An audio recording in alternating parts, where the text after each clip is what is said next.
Hello good morning everybody student, आप सबका स्वागत है सीधा अकेडमी पर। आज हम स्टार्ट करें क्लास 11th में गणित, और गणित में चैप्टर नंबर फर्स्ट है समुच्चय सेट। इससे पहले मैं बताना चाहता हूं बेटा, कोरोना वायरस की वजह से अभी तक लॉकडाउन चल रहा था, लेकिन इससे पहले मैं बताना चाहता हूं बेटा कि कोरोना काल में अभी तक लॉकडाउन चल रहा था, स्कूलें बंद थी, लेकिन 18 तारीख से स्कूलें खुल चुकी है। लेकिन अभी एग्ज़ाम के लिए बहुत कम टाइम बचा हमारे पास। स्कूल में भी जो जाने का सिस्टम है अल्टरनेट है, एक दिन जाओगे, दूसरे दिन छुट्टी रहेगी और तीसरे दिन जाओगे, ठीक है। तो स्कूल में जो तुम्हारे बुक्स का सिलेबस हो पाएगा नहीं हो पाएगा वो थोड़ा कठिन लग रहा है, टाइम बहुत कम है। वैसे हमारे पास 40% सिलेबस का टॉप कर दिया गया है। क्या कर दिया? 60% ही हमारे इस साल कोरोना सेशन काल या फिर इस सेशन में 60% ही सिलेबस पूछा जाएगा। तो हम बेटा यहाँ पे ऑनलाइन प्लेटफॉर्म लेके आए हैं और ऑनलाइन प्लेटफॉर्म में जल्दी से जल्दी सिलेबस पूर्ण करने की कोशिश करेंगे। तो यहाँ पे हमेशा 1 घंटे का वीडियो आएगा, इसी टाइम आप अपडेट बनाए रखें अपने आप को, और हम पूरा सिलेबस कराएंगे, न्यू सिलेबस और नए सिस्टम से आगे बढ़ते हैं। बेटा हम आगे क्या करा रहे हैं, और अब हम आगे देखें कि चैप्टर के बारे में क्या कहा जा रहा है। समुच्चय सेट, समुच्चय का अर्थ होता है बेटा समूह। क्या होता है? समूह। तो इसमें अलग अलग तरीक़ों से हम इसकी परिभाषाओं के बारे में, क्या होता है क्या नहीं होता है, इन सब के बारे में बताएंगे बेटा। सबसे पहले बेटा मैं बात करूं कि तुम लोगों ने भीड़ देखी होगी, 10 लोग, 15 लोग, 20 लोगों की भीड़ देखी होगी, या फिर ताश की गड्डी देखी होगी। ये गट्टी होती है पूरी, या फिर व्यक्तियों का भीड़ या क्रिकेट की टीम इत्यादि का जो संग्रह होता है वो क्या कहलाता है? समुच्चय कहलाता है। जैसे प्राकृत संज्ञाओं का एक समुच्चय होता है, प्राकृत संज्ञाओं का एक संग्रह होता है, या फिर मैं अभाज्य संज्ञाओं का संग्रह कह सकता हूँ। ये सारे क्या है? समुच्चय उसके निरूपण के अंतर्गत आएंगे, ठीक है। तो समुच्चय और उनका निरूपण में सबसे पहले मैं बात करूं संग्रह की। किसकी बात करूं बेटा? संग्रह। तो संग्रह की बात करूं तो संग्रह में अगर मैं ताश की गड्डी की बात करूं, किसकी बात करूं? ताश की गड्डी एक संग्रह होता है, ताश की गड्डी। या व्यक्तियों का समूह, क्या है? व्यक्तियों का समूह, व्यक्तियों का समूह, ये सारे क्या है? एक संग्रह है, किसी न किसी प्रकार का संग्रह है। अगर मैं यहाँ पे प्राकृत संज्ञा का समूह, प्राकृत संज्ञा का समूह, अगर इनकी बात करूँ मैं, अगर मैं प्राकृत संज्ञा, अभाज्य संज्ञा की बात करूँ मैं, अभाज्य संज्ञा, अभाज्य संज्ञा, इनकी भी मैं बात करूँ तो ये सारे क्या है? संज्ञाओं का क्या है? समूह है, ठीक है। क्या है? अभाज्य संज्ञा, ठीक है, अभाज्य संज्ञाओं का समूह। यानी मैंने लिखा बेटा संग्रह। संग्रह में क्या क्या हो सकता है? ताश की गड्डी हो सकती है, व्यक्तियों का समूह हो सकता है, प्राकृत संज्ञाओं का समूह हो सकता है, अभाज्य संज्ञाओं का समूह हो सकता है, इत्यादि इत्यादि जो भी संज्ञा है जिनका एक संग्रह के रूप में लिखा जा सकता है वो क्या होता है? समुच्चय होता है। इनमें सबसे पहले अगर मैं उदाहरण और देने की बात करूं कि 10 से कम सभी विषम प्राकृत संज्ञा, 10 से कम सभी विषम प्राकृत संज्ञा, विषम प्राकृत संज्ञा है, विषम प्राकृत संज्ञा है, ये भी क्या है? तुम्हारा एक संज्ञाओं का समूह है। क्या है? समूह है। ये अगर मैं भारत की नदियाँ अगर मैं यहाँ पे कहता हूँ बेटा भारत की नदियाँ, तो ये भी क्या है बेटा? एक संग्रह है। क्या है? एक संग्रह। अगर मैं कहना चाहता हूँ कि अंग्रेजी वर्णमाला में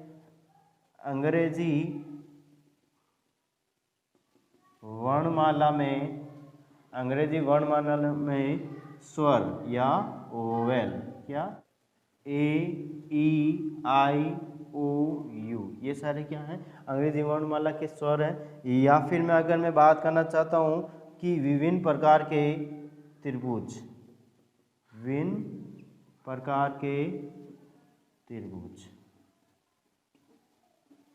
जैसे यहाँ पे समबाहु त्रिभुज हो गया, समद्विभुज, विषमबाहु, या फिर और भी न्यूनकोण, समकोण या अधिकोण, ये सारे त्रिभुज क्या? एक समुच्चय होता है। क्या होता है? समूह होता है, संग्रह होता है। अगर मैं इन सबको मैं एक नाम देना चाहता हूँ तो ये क्या है? एक सुपरिभाषित संग्रह है। अगर मैं इन सबका नाम देना चाहता हूँ यहाँ पे दे दिया, इन सबका क्या कहता हूँ? सुपरिभाषित संग्रह। क्या है? सुपरिभाषित संग्रह। इनका एक अच्छे से क्या है, परिभाषित किया हुआ है। यानी कि यहाँ पे अगर ताश की गड्डी कह रहा हूँ तो 52 पत्ते होते हैं, यानी कि फिक्स लिमिट होती है। अगर मैं व्यक्तियों का समूह यानी कि 10-15 या एक सुपरिभाषित है यहाँ पे, यानी कि अच्छे से परिभाषित प्राकृत संज्ञा का समूह या अभाज्य संज्ञा का समूह या 10 से कम सभी प्राकृत संज्ञा या भारत की सभी नदियाँ या अंग्रेजी वर्णमाला के स्वर, या फिर मैं व्यंजन की बात करूँ, विभिन्न प्रकार के त्रिभुज की बात। इनके अलावा भी बेटा बहुत सारे उदाहरण हैं जो हम ले सकते हैं। यानी कि अगर मैं इनके अलावा जो सुपरिभाषित के अलावा जो मैं जो परिभाषित नहीं उनकी बात करूं, जैसे यहाँ पे मैं बात करूं नील नदी, किसकी बात करूं बेटा, नील नदी। अब नील नदी भारत की नदियों में शामिल नहीं है, भारत की नदियों में शामिल नहीं, जो ये संग्रह है इसके अंतर्गत नहीं आता है, इसलिए क्या है, नील नदी भारत की नदी नहीं। लेकिन अगर मैं गंगा नदी की बात करूं, किसकी बात करूं, गंगा नदी की बात करूं, तो भारत की नदी है ही। किसकी नदी है, भारत की ये नदी है, इसलिए सुपरिभाषित संग्रह है। क्या है, सुपरिभाषित संग्रह है। और भी मैं जैसे अगर मैंने लिखा अंग्रेजी वर्णमाला का स्वर और इसके अंदर का मैं बी लिख देता हूँ, और बी क्या है, इसके अंतर्गत नहीं आता है, तो यहाँ पे बी स्वर में नहीं आता है, ए ई आई ओ यू में नहीं आता, तो ये बी क्या, सुपरिभाषित संग्रह में सम्मिलित नहीं किया जा सकता है। आगे समझ गया, सुपरिभाषित समुच्चय नहीं है कि बहुत सारे उदाहरण है। यहाँ पे मैंने बी का बताया, और यहाँ गंगा नदी या नील नदी के बारे में बताया। नील नदी भारत की नदी नहीं हो सकती है। अगर मैं विश्व के विख्यात 5 वैज्ञानिक की बात करूँ तो यहाँ पे मैं सुपरिभाषित नहीं कर सकता कि भारत में या विश्व में अलग अलग हिस्सों में रहने वाले व्यक्ति एक दूसरे व्यक्ति को परिभाषित नहीं किया जा सकते हैं। अगर मैं आगे बात करना चाहूँ समुच्चय की कुछ और उदाहरणों की जो गणित में बार बार उपयोग आएंगे, तो अगर इसका स्क्रीनशॉट लेना चाहते हो तो ले सकते हो, फिर बाद में आगे बता रहा हूँ। समुच्चय के कुछ उदाहरण, क्या लिख रहा हूँ बेटा, समुच्चय के कुछ उदाहरण जो बार बार हमारे पास उपयोगी होंगे। ठीक है, तो सबसे पहले ले रहा हूँ प्राकृत संज्ञाओं का समुच्चय। एन किससे डिनोट किया जाता है, प्राकृत संज्ञाओं का समुच्चय। ठीक है, ये बेटा सुपरिभाषित संग्रह में शामिल किया जाता है। नेचुरल नंबर एन से डिनोट, नेचुरल एन से डिनोट किया जाता है। अगर मैं यहाँ पे जेड की बात करूँ, और जेड क्या होता है बेटा, पूर्णांकों का समुच्चय। क्या होता है, पूर्णांकों का समुच्चय। यहाँ पे लिख दिया मैंने पूर्णांकों का समुच्चय। क्या होता है बेटा, पूर्णांकों का समुच्चय होता है। नंबर अगर मैं आगे बात करना चाहता हूँ, क्यू परिमेय संज्ञाओं का समुच्चय। क्या होता है आगे, क्यू परिमेय संज्ञाओं का समुच्चय। परिमेय संज्ञाओं का समुच्चय क्या होता है, परिमेय संज्ञाओं का समुच्चय होता है। अगर मैं आगे और बात करना चाहता हूँ, आर वास्तविक संज्ञाओं का समुच्चय। आर क्या होता है, वास्तविक संज्ञाओं का समुच्चय। वास्तविक संज्ञाओं का समुच्चय, ये पहले भी बहुत ज़्यादा अध्ययन किया बेटा, आप लोगों ने बहुत ज़्यादा पढ़ा है। ठीक है, वापस वही थोड़ी बहुत चीज़ें रिपीट होगी। अब तुम आए बेटा 11वीं क्लास में, और 11वीं क्लास में बेटा बहुत ज़्यादा चीज़ें तुम नहीं देखोगे। अभी तक जो तुम 10वीं तक पढ़ रहे थे वो तुम्हारा फंडामेंटल था। जो गणित एक्चुअल में वास्तविक तौर से जो गणित होती है यहाँ से स्टार्ट होती है। ठीक है, आगे समझ गया। अगर मैं बात करना चाहता हूँ धन पूर्णांकों के समुच्चय, यहाँ पे जेड प्लस क्या होता है, धन पूर्णांकों का समुच्चय। क्या होता है, धन पूर्णांकों का समुच्चय। धन पूर्णांकों का समुच्चय की बात होगी। ठीक है, और मैं अगर धन वास्तविक संज्ञाओं की बात करूं तो क्या हो जाएगा, धन वास्तविक या धन परिमेय संज्ञा।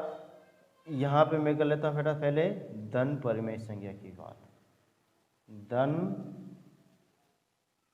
परिमेय संज्ञा का समुच्चय। धन परिमेय संज्ञा का क्या होता है, समुच्चय। ठीक है, फिर बाद में धन यानी कि प्लस लगा दिया, मतलब पॉजिटिव, धनात्मक। ठीक है, आगे समझ गया। अगर ऋणात्मक ले तो ऋणात्मक भी ले सकता हूँ। धन वास्तविक संज्ञाओं का समुच्चय। धन वास्तविक संज्ञा का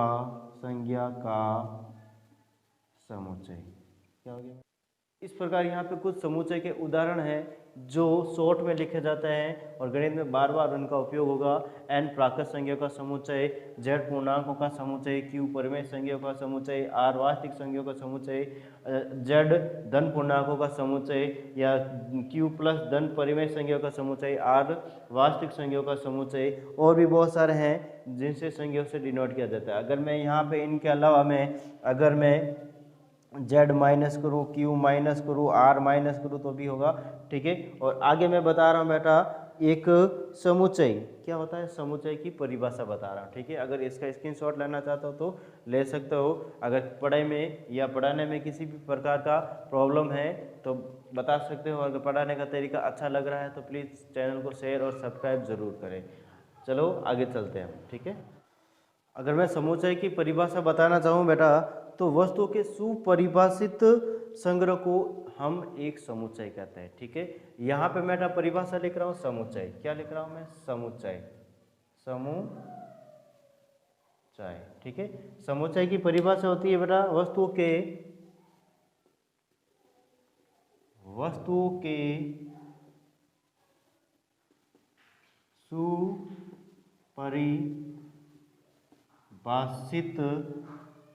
सुपरिभाषित संग्रह को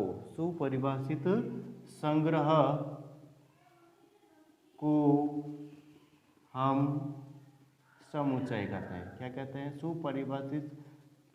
सुपरिभाषित संग्रह को हम समुच्चय कहते हैं। आगे समझिए बेटा, यानी कि अगर मैं वस्तुओं की बात करूं, मैं समुच्चय के लिए वस्तुएं, अगर मैं समुच्चय के लिए वस्तुओं की बात करूं तो कुछ भी हो सकता है। समुच्चय के लिए वस्तुएं एक अवयव या सदस्य का पर्यायवाची पद है। एक अवयव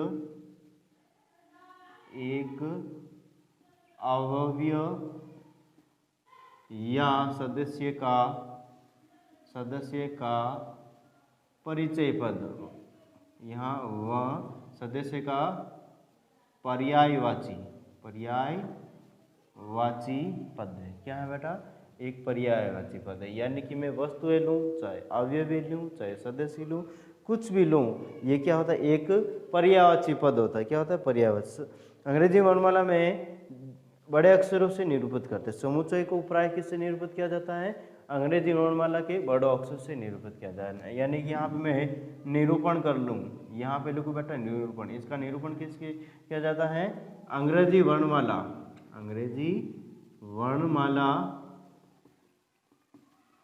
के बड़े अक्षरों द्वारा किससे किया जाता है, बड़े अक्षरों द्वारा। जैसे मान लो ए लिख दिया मैंने, B C D E F, कुछ भी हो सकता है, ए टू जेड तक बड़े अक्षरों द्वारा इसका क्या किया जाता है, निरूपण किया जाता है।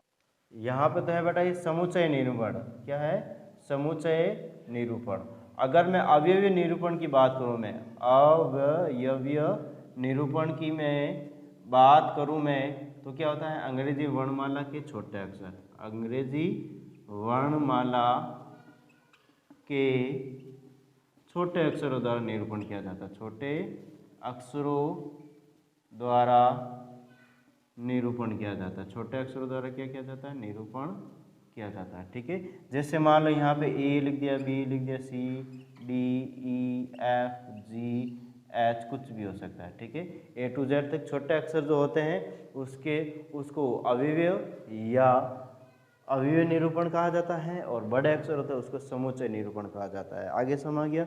इनमें कुछ भी जो वस्तुएं लेते हैं हम, वो कुछ भी हो सकती है, सदस्य के रूप में हो सकती है, या फिर वस्तु के रूप में, या फिर अवयव के रूप में, कुछ भी हो सकती है। अगर मैं कह रहा हूँ बेटा समुच्चय ए का जो अवयवी हो किस प्रकार लिखते हैं या किस प्रकार से निरूपण करते हैं, जैसे यदि मैं समुच्चय में अवयव की बात करूँ, जैसे मान लो यहाँ पे ए समुच्चय ए का अवयव है, या फिर बी समुच्चय ए का अवयव नहीं है, यानी इन दोनों को मैं अगर लिखना चाहता हूँ तो क्या कर सकता हूँ, ए समुच्चय, यहाँ लिख सकता हूँ ए समुच्चय ए में है, ठीक है, और बी समुच्चय ए में नहीं है, ठीक है। इसको सूचित करने के लिए एक प्रतीक का उपयोग किया जाता है। एक प्रतीक है बेटा एप्सिलॉन, क्या है, एप्सिलॉन, इसको क्या कहते हैं, एप्सिलॉन कहता है, EPSILON, एप्सिलॉन कहते हैं। यानी इसका जो इतना लंबा है इसको शॉर्ट में लिखने का तरीका होता है, क्या होता है, ए बिलोंग्स टू ए, जो ए अवयवी है वो कैपिटल ए समुच्चय ए में है, या ए समुच्चय ए का अवयवी है ए समुच्चय ए में है, और यदि नहीं है बी समुच्चय ए का अवयवी नहीं है, या अगर मैं कहना चाहता हूँ बी समुच्चय ए में नहीं है तो इसको किस प्रकार लिख सकता हूँ मैं, बी एप्सिलॉन नॉट, यानी इसके ऊपर ऐसी आड़ी लाइन ऑब्लिक कर दिया मैंने, ठीक है, नॉट ए, ठीक है। यानी इस प्रकार से इसको क्या किया जाता है, निरूपण किया जाता है। अगर मैं कहना चाहता हूँ बेटा कि वोवेल स्वर हैं, क्या है, स्वर, वोवेल स्वर का समुच्चय को किस प्रकार से निरूपण किया जाता है, वी से, किससे निरूपण किया जाता है, वी। अगर मैं कहना चाहता हूँ बेटा जो ओ है बिलोंग्स टू वी, ओ स्वर है बिलोंग्स टू वी, लेकिन अगर मैं इसकी जगह टी नाम दे दिया मैंने, टी क्या है, कॉन्सोनेंट, स्वर में शामिल नहीं होता है, तो is not belongs to V, ठीक है, वी यानी क्या होता है, वोवेल। आगे समझ गया, स्वर, यहाँ फिर मैं ऐसे लिख सकता हूँ, यहाँ पे स्वर वोवेल, या फिर ये लिख दिया मैंने vowel, is not belongs to V, यानी टी किस में शामिल नहीं होता, स्वर में शामिल नहीं होता, इसलिए यहाँ पे मैंने लिख दिया स्वर वोवेल में शामिल नहीं है, और ओ बिलोंग्स टू वी, यानी कि जो ओ है AEIOU में सम्मिलित किया जाता है, इसलिए मैंने यहाँ पे क्या लिख दिया, ओ बिलोंग्स टू वी। अगर मैं यहाँ पे 30 के अभाज्य गुणनखंड के लिए 30 के अभाज्य गुणनखंड की बात करूँ मैं, तो 30 के अभाज्य गुणनखंड में 3 होता है बेटा अभाज्य गुणनखंड, तो बिलोंग्स टू, यहाँ पे मैं अभाज्य गुणनखंड को प्राइम नंबर कहते हैं, क्या कहते हैं, प्राइम नंबर, जिसको किस से डिनोट किया जाता है, P से, तो 3 बिलोंग्स टू P। लेकिन अगर मैं 30 का अभाज्य गुणनखंड 15 नहीं होता है, क्या नहीं होता बेटा, 15 नहीं होता है, तो 15 is not belongs to P। आगे समझ गया, जो अवयवी, जिस समुच्चय का अवयवी होता है इसको एप्सिलॉन कहते हैं, और जिसका अवयवी उसमें सम्मिलित नहीं होता इसको नॉट एप्सिलॉन कहते हैं। आगे समझ गया बेटा, अगर इसमें किसी भी प्रकार का डाउट है तो हमें कमेंट करके बता सकते हो। हम आगे बढ़ रहे हैं बेटा कि किसी समुच्चय को निरूपित करने के लिए कौन कौन सी विधियां हैं। इनमें मैं अगर विधियों की बात करूं तो एक होता है रोस्टर या सारणीबद्ध रूप, और एक होता है समुच्चय निर्माण रूप। इनको हम विस्तार से पढ़ेंगे, देखते हैं आगे। अगर इसका स्क्रीनशॉट लेना चाहते हो तो तुम ले सकते हो, ठीक है। तो यहाँ पे आई थिंक आपने स्क्रीनशॉट ले लिया होगा। मैं आगे चल रहा हूँ बेटा, किसी समुच्चय को निरूपित करने की 2 विधियाँ, ठीक है। या हेडिंग लगाओ बेटा, किसी समुच्चय को निरूपित करने की 2 विधियाँ, ठीक है। तो कौन कौन सी विधियाँ बेटा, नंबर 1, यहाँ पे सबसे पहले जो विधि है बेटा उसका नाम है रोस्टर रूप। क्या है बेटा, रोस्टर रूप या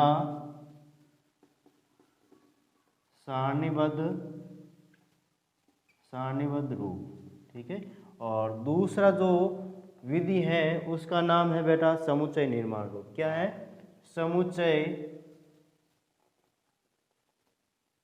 निर्माण रूप। क्या है बेटा, समुच्चय निर्माण रूप। तो बेटा सबसे पहले हेडिंग लगाओ, समुच्चय का जो निरूपित करने का रोस्टर या सारणीबद्ध रूप। तो यहाँ पे सबसे पहले हेडिंग रोस्टर का रूप या सारणीबद्ध रूप। तो सबसे पहले मैं इसके अलग अलग नियम है बेटा मैं बता रहा हूँ कि सभी अवयवों के बीच अल्प विराम होना चाहिए। तो इसके दो नियम है बेटा, क्या है? सभी अवयवों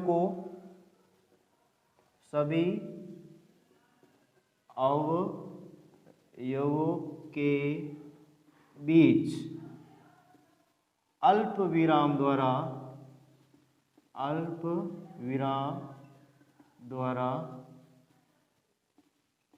पृथक किया जाता है। अल्प विराम द्वारा पृथक किया जाता है, यानी कि प्रत्येक के बीच क्या लगाई जाती है बेटा? कॉमा लगाई जाती है।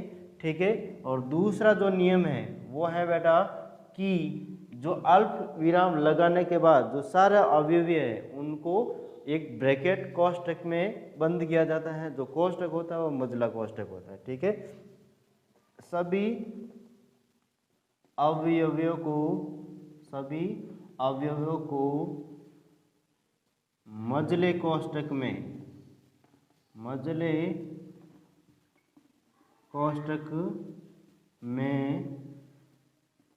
बंद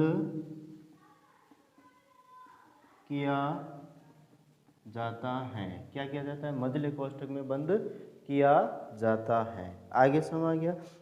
यानी कि जो दो नियम है, या नियम कह सकते हैं, नोट कह सकते हैं, या तरीका कह सकते हैं, क्या है कि सभी अवयवों के बीच अल्प विराम या कोमा द्वारा पृथक किया जाता है और सभी अवयवों को मझले कोष्ठक में बंद किया जाता है। मझला कोष्ठक इस प्रकार होता है बेटा, हमारे पास इस प्रकार होता है। आगे समझ गया? जैसे 7 से कम सम धन पूर्णांकों का समुच्चय। तो इसका रोष्ट रूप में किस प्रकार निरूपण करेंगे? देखो यहाँ पे कि 7 से कम होना चाहिए और धन पूर्णांक सम होना चाहिए। जैसे मान लो यहाँ पे लिख दिया मैंने, यहाँ सबसे पहले मझले कोष्ठक में इसको क्या करेंगे? बंद करेंगे। किस में करेंगे? मझले कोष्ठक में बंद करेंगे।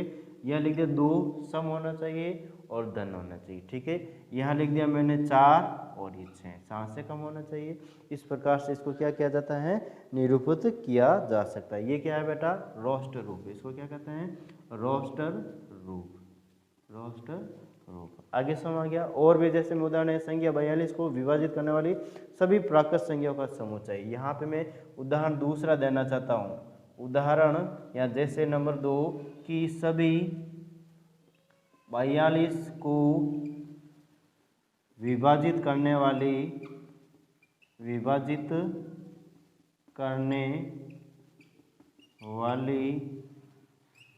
प्राकृत संख्याओं का समुच्चय। ठीक है। यानी कि 42 में संख्याओं का समुच्चय। ठीक है।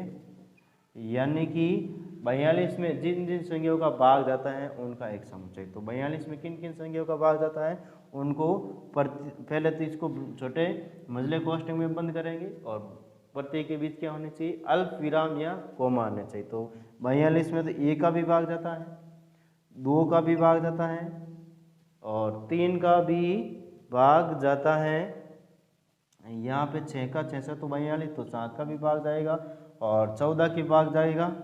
ठीक है। और 14 से पहले 21 की बात करूँ तो 21 का भी भाग जाता है और स्वयं 42 का भी भाग जाता है। यानी कि 42 को विभाजित करने वाली प्राकृत संख्याओं का जो एक समुच्चय है वो कौन सा है? 1 2 3।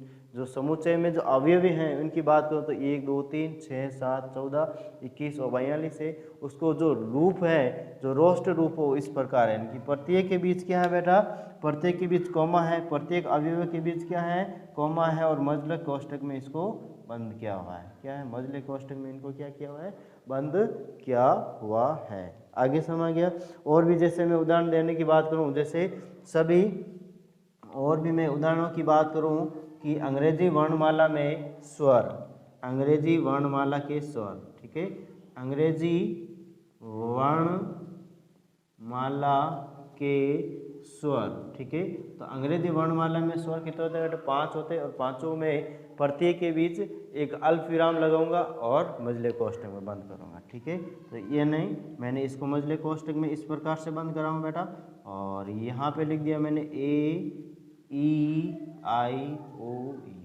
आगे समझ, ये था बेटा निरूपण किसका, रोस्ट रूप में, और रोस्ट रूप कह सकता हूँ या सारणीबद्ध रूप कह सकता हूँ, यानी समुच्चय का निरूपण। क्या था बेटा, समुच्चय का निरूपण को निरूपित करने की दो विधियों में से एक था कि यहाँ पे एक बार वापस रिपीट कर देता हूँ मैं कि रोस्ट रूप या सारणीबद्ध रूप सभी अवयवों के बीच अल्प विराम द्वारा पृथक किया जाता है। सभी अवयवों को क्या किया जाता है, अल्प विराम द्वारा पृथक किया जाता है, और सभी अवयवों को मजले कोष्टक में बंद किया जाता है।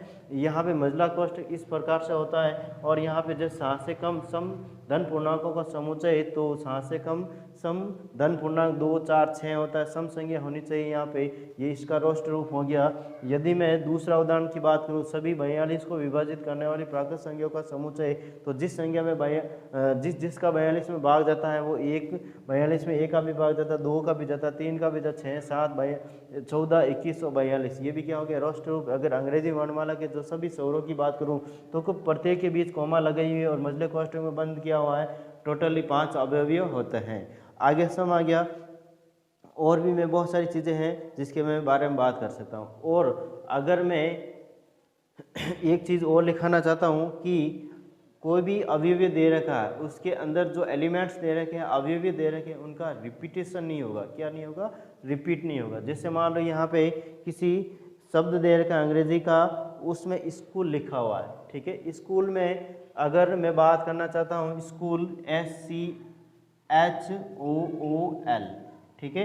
अब स्कूल का रोस्ट रूप लिखना है, क्या लिखना है बेटा, स्कूल का रोस्ट रूप लिखना है। तो इसके अंतर्गत जो आने वाले जो एलिमेंट्स हैं या अवयव हैं, यहाँ पे ओ 2 बार आया हुआ है, तो रोस्ट रूप में इसका 2 बार रिपीटिशन नहीं होगा। यानी कि यहाँ पे मैं लिखना चाहता हूँ मजला कोष्टक SCHOL, ठीक है, प्रत्येक के बीच कोमा, और यहाँ पे ओ 1 बार ही आएगा। आगे समझ गया।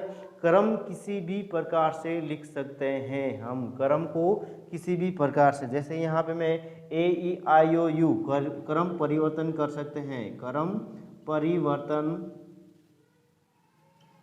परिवर्तन कर सकते हैं। ठीक है, क्रम परिवर्तन कर सकते हैं। जैसे AEIOU को मैं अगर लिखना चाहता हूँ, ई पहले, आई या यू, ओ और ए, किसी भी प्रकार से लिख सकता हूँ। क्रम में किसी भी प्रकार से परिवर्तन हो सकता है, लेकिन अगर अवयव किसी स्पेलिंग में या फिर किसी भी चीज़ में डबल बार आ रहा है, किसी भी समुच्चय में अवयव का रिपीटेशन हो रहा है, तो रोस्ट रूप लिखते समय इनका रिपीट नहीं किया जाता। एक एलिमेंट या एक अवयव को एक बार ही लिखा जाता है। आगे समझ गया।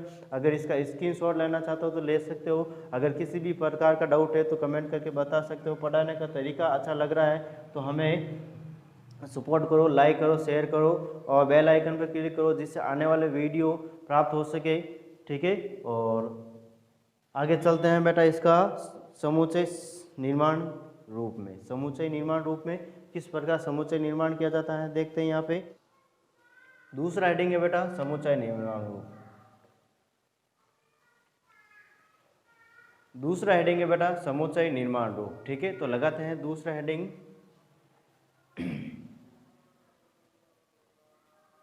समुच्चय निर्माण रूप। समुच्चय निर्माण रूप ये किस प्रकार होता है देखो, किसी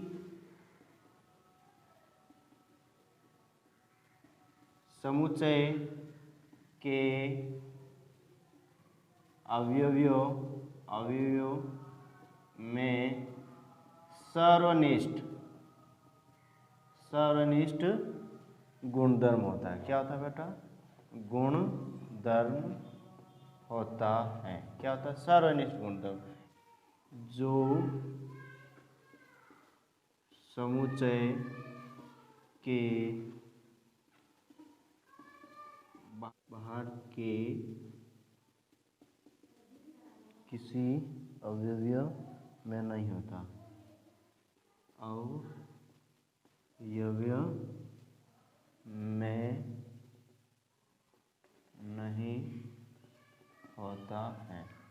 ठीक है, यानी कि बेटा मैंने लिखा है किसी समुच्चय के अवयव में सर्वनिष्ठ गुणधर्म होता है, सर्वनिष्ठ गुणधर्म होता है, और जो समुच्चय के बाहर के किसी भी अवयव में नहीं होता। जैसे मान लो यहाँ पे लिख दिया अंग्रेजी वर्णमाला के स्वर, अंग्रेजी वर्णमाला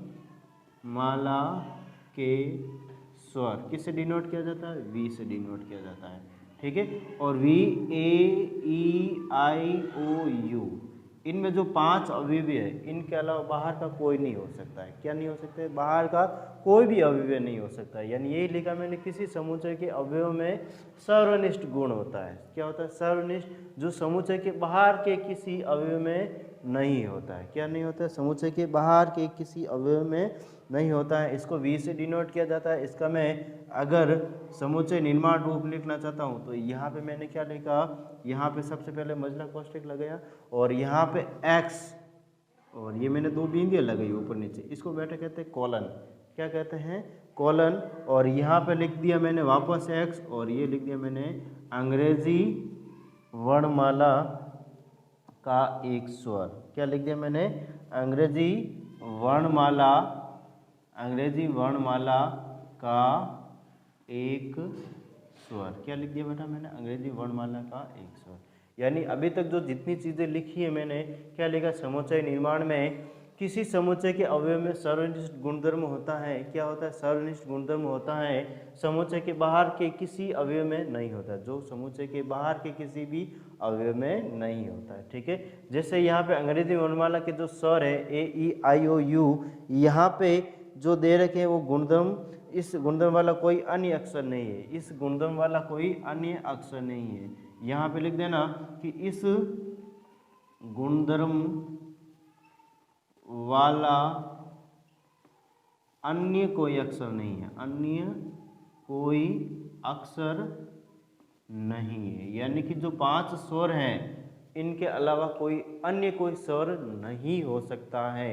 यही कह रहा गुणधर्म प्रॉपर्टी, यानी जो स्वर है अंग्रेजी में 5 ही होते, 6 नहीं होते। इससे आगे हम नहीं बढ़ा सकते, नहीं कम कर सकते। 5 से कम भी नहीं हो सकता तो ज़्यादा भी नहीं हो सकता है। यानी कि अगर मैं इसका निर्माण, जो समुच्चय निर्माण रूप में की बात करूं, यहाँ पे जो लिखा है उनकी मैं बात करूं, सबसे पहले एक्स की। क्या बात करूं? एक्स की।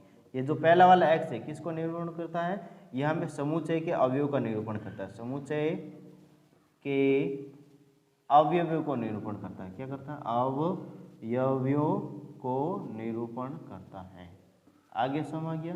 फिर बाद में 2 डॉट दे रखे, क्या दे रखे? ऊपर नीचे। इनको क्या कहते हैं बेटा? कॉलन कहते हैं। क्या कहते हैं बेटा? कॉलन। क्या कहते हैं बेटा? कॉलन कहते हैं।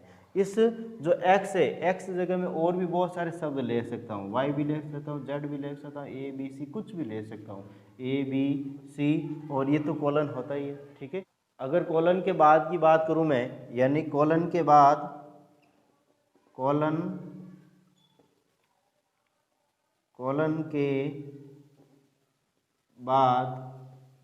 कॉलन के बाद समुच्चय के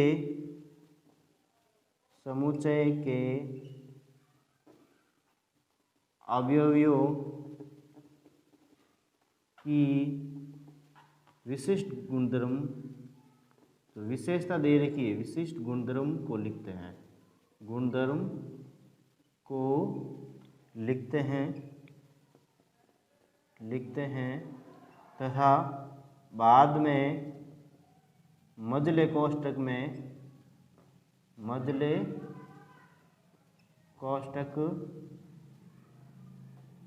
कर देते हैं। क्या कर देते हैं? बंद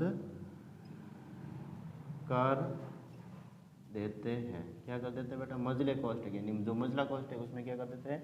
बंद कर देते हैं। आगे समझ गया, ठीक है। यानी कि बेटा जितना भी अभी तक मैंने लिखा है उसका मैं एक बार वापस रिपीट कर रहा हूँ कि यहाँ पे समुच्चय निर्माण रूप में जो लिखा है मैंने, किसी समुच्चय के अवयव में सर्वनिष्ठ गुणधर्म होता है, यानी कि जो प्रॉपर्टी होती है सर्वनिष्ठ होती है, यानी सभी जगह एक ही होती है, ठीक है। जो समुच्चय के बाहर के किसी अवयव में नहीं होता, जो बाहर का अवयव इसमें शामिल नहीं हो सकता। जैसे मैंने अभी उदाहरण दिया था, अंग्रेजी वर्णमाला के जो स्वर हैं, अंग्रेजी वर्णमाला के स्वर है ए, ई, आई, ओ, यू, ये इस गुणधर्म का अन्य कोई नहीं अक्षर है, इस गुणधर्म वाला कोई अन्य अक्षर हो ही नहीं सकता। ठीक है, ए ई आई ओ यू 5 ही अक्षर है। ठीक है, यानी किसी समुच्चय के अवयवों में सर्वनिष्ठ गुणधर्म होता है, यानी जो विशेष है, ये जो विशेष सर्वनिष्ठ गुणधर्म है यही है इसमें, और बाकी वाला अक्षर इसमें शामिल नहीं किया जा सकता, जो समुच्चय के बाहर के किसी अवयव में नहीं होता है। यहाँ पे इसको जो लिखने का तरीका है वो इस प्रकार है बेटा कि इसको स्वर को वी से डिनोट किया जाए, समुच्चय वी बराबर ये मजला कोष्ठक लगाया जाता है सबसे बाहर। तो पहले क्या लिखा जाता है, मैंने इनके नियम लिखा था, समुच्चय के अवयव का निरूपण, समुच्चय के अवयव का निरूपण एक्स से किया जाता है। एक्स के अलावा Y Z A B C या कुछ भी क्या किसी से भी किया जा सकता है। एक्स कोलन एस अंग्रेजी वर्णमाला का एक स्वर है। क्या है, अंग्रेजी वर्णमाला का स्वर है। इसको पढ़ने का तरीका अलग है बेटा, जिसको मैं अभी बताने वाला हूँ। ठीक है, अगर मैं इसके एक्स के बाद किसका प्रयोग करते हैं, कोलन का प्रयोग करते हैं, कोलन। ठीक है, कोलन के बाद समुच्चय के अवयवों की विशिष्ट गुणधर्म को लिखते हैं। जो विशिष्ट गुणधर्म है, क्या है विशिष्ट गुण, एक्स अंग्रेजी वर्णमाला का जो स्वर, जो विशेषता बताई जा रही है, किसके बारे में विशेषता बताई जा रही है, उनको लिखते हैं। ठीक है, बाद में मजले कोष्ठक में इसको क्या कर देते हैं, बंद कर देते हैं। आगे समझ गया। अब इसको पढ़ते किस प्रकार है वो देखते हैं यहाँ पे। ठीक है, तो यहाँ पे मैं बेटा यहाँ से नीचे वाला मिटा रहा हूँ, मैं क्या बता रहा हूँ, नीचे वाला मिटा रहा हूँ। ठीक है, तो नीचे वाले मिटाने के उपरांत यहाँ पे देख रहा हूँ बेटा मैं इसके बोलने का तरीका है, पढ़ने का तरीका है, वो बता रहा हूँ मैं। ठीक है बेटा, तो पढ़ने का तरीका, ठीक है, क्या है पढ़ने का तरीका कि यहाँ पे सभी एक्स का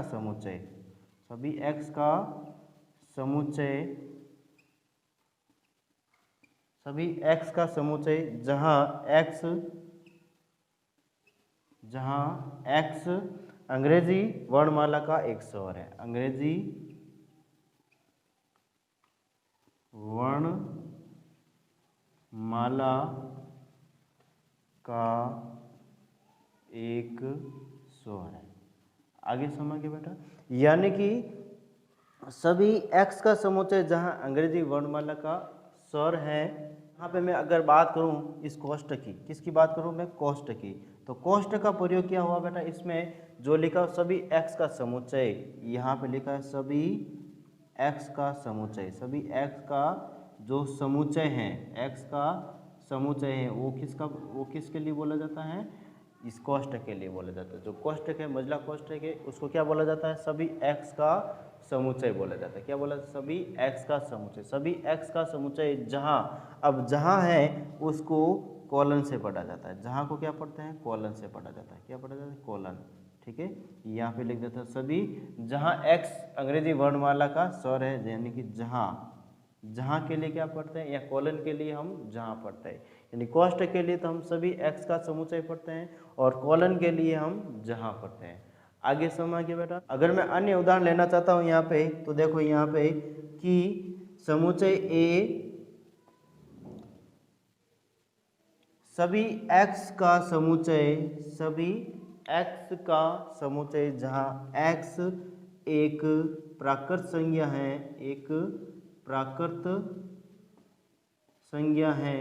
जहाँ x एक प्राकृत संज्ञा है और x की मैं बात करूँ तो 3 से बड़ा और 10 से छोटा, ये होगा इसका रूप। ठीक है बेटा, यानी इसको पढ़ने का तरीका क्या है यहाँ पे कि समुच्चय A को पढ़ने का तरीका है कि सभी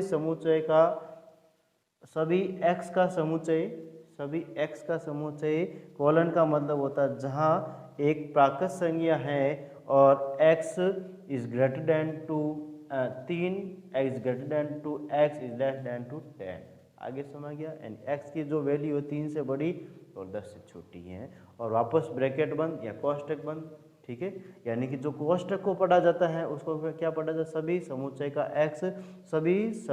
का x जहाँ x एक प्राकृत संज्ञा है, यानी कोलन को जहाँ पढ़ा जाता है। इसी प्रकार ये भी मैंने बताया था कि सभी समुच्चय का x जहाँ x एक अंग्रेजी वर्णमाला का स्वर है। ठीक है, अगर मैं यहाँ पे इनके अलावा जैसे मैं बात कर लूँ कि यहाँ पे C क्या दे रखा है, C समुच्चय C दे रखा है, और यहाँ पे एक सभी जेड का समुच्चय, जेड का समुच्चय जहाँ जेड एक विषम प्राकृत संज्ञा है। क्या है? जेड विषम प्राकृत संज्ञा है, विषम प्राकृत संज्ञा है। आगे आगे बेटा, अगर इसमें किसी भी प्रकार का डाउट है तो कमेंट करके बता सकते हो।